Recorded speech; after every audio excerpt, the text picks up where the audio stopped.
Olá, meus amados irmãos, Deus é conosco, eu sou Gustavo Moraes e hoje vamos falar de um assunto polêmico. Será que católico adora imagem e santos? Vem descobrir com a gente.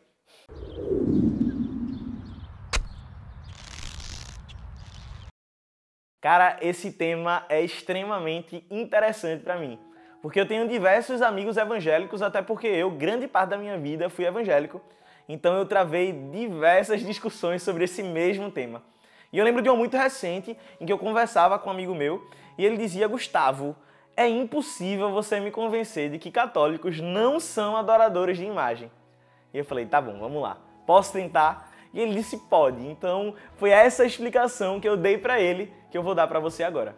Bem, de primeira, uma das coisas que eu posso dizer é: eu fui criado na igreja católica desde muito cedo. Como eu disse, eu tive sim um período da minha vida que passei na igreja evangélica, mas eu lembro de desde novo conviver com minha mãe, rezando e tendo imagens e tendo seus altares e tudo mais.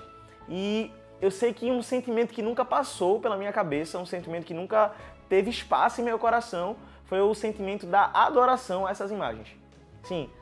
Sempre que eu olhava para uma imagem de Nossa Senhora, ou de São Francisco, ou de qualquer santo que seja, eu não olhava para ele como uma divindade, mas olhava para aquela imagem como um parente querido, como, por exemplo, uma foto de um tio ou de uma avó, alguém querido que eu tinha bons sentimentos e que eu gostava de olhar e lembrar.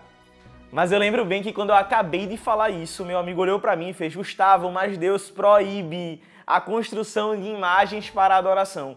E eu falei: certo, concordo contigo numa parte. Sim, Deus proíbe construção de imagens para adoração.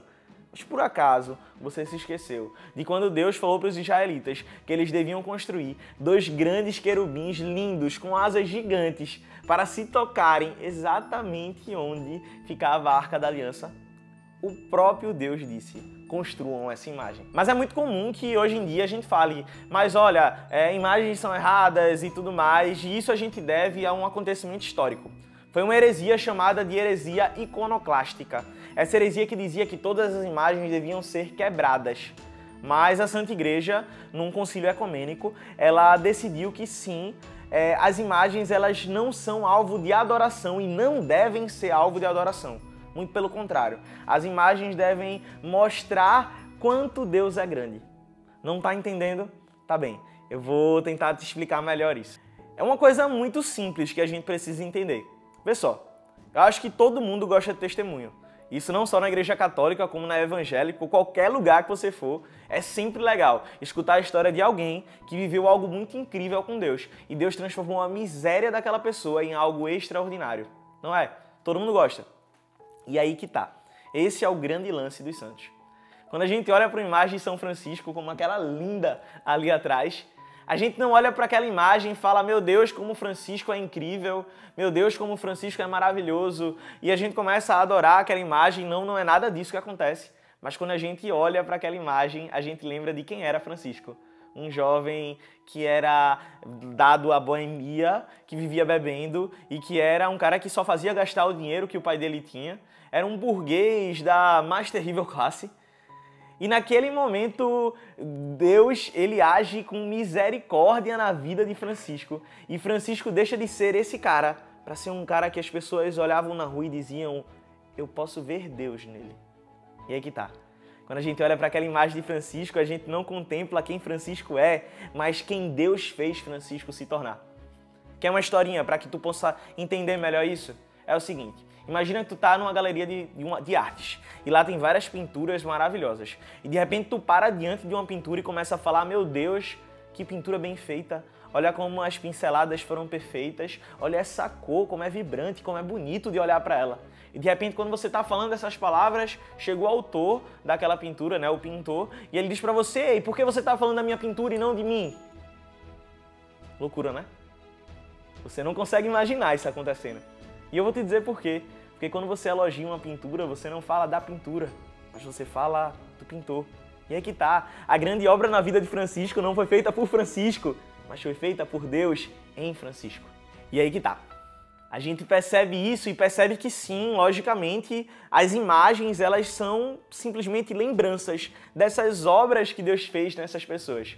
Por exemplo, imagina que tu tá passando por uma ponte, linda, maravilhosa, e nessa ponte tu vê uma cachoeira. E tu para um pouco, desce do teu carro, vai naquela cachoeira e olhando para ela tu consegue contemplar o quanto Deus é lindo e o quanto a criação dele é perfeita. E tu entra num êxtase de oração. Imagina que no final daquilo tu tira uma foto daquela cachoeira. É errado que toda vez que tu olhe para aquela foto, tu lembre do êxtase que aquele momento de intimidade com Deus, olhando para a criação dele e contemplando a grandeza dele, pode te tirar de Deus esse momento? Será que seria errado guardar essa foto para lembrar desse lugar e lembrar do que Deus te fez através desse lugar? É mais ou menos isso, amado irmão. Quando você diz que a gente não pode olhar para uma imagem de um santo e lembrar da grandeza de Deus. E eu lembro muito bem que quando eu explicava isso para o meu amigo, num determinado momento, ele falou: mas Gustavo, parece que tu esquece do que São Paulo, na verdade ele falava Paulo, do que Paulo disse na carta a Timóteo, onde ele vai dizer que só há um mediador entre Deus e os homens. Eu disse para ele: concordo. Lógico que eu vou concordar com São Paulo, grande homem da igreja. Mas o que São Paulo queria dizer naquele momento era que sim, Jesus é o único que pode intermediar a salvação. Ele é o único. Vários sacrifícios foram feitos antes de Jesus, mas só o sacrifício do Calvário, aquela cruz erguida com o Filho de Deus, pôde limpar os nossos pecados. Mas eu fiz uma pergunta para ele e eu te faço essa pergunta. Lembra quando tu estava com aquele problema, um problema muito grande, e aí tu chegou para aquele cara ungido da tua igreja e disse: cara, por favor, reza por mim, eu preciso das tuas orações, eu sei que tu tem uma intimidade com Jesus. Lembra desse momento? Imagina se nesse momento aquele cara olhasse para tu e dissesse: ei, vou rezar por você não. Resolve você com Jesus, tu tem ligação direta com Ele, para que precisa da minha intercessão? Para que precisa que eu reze por você?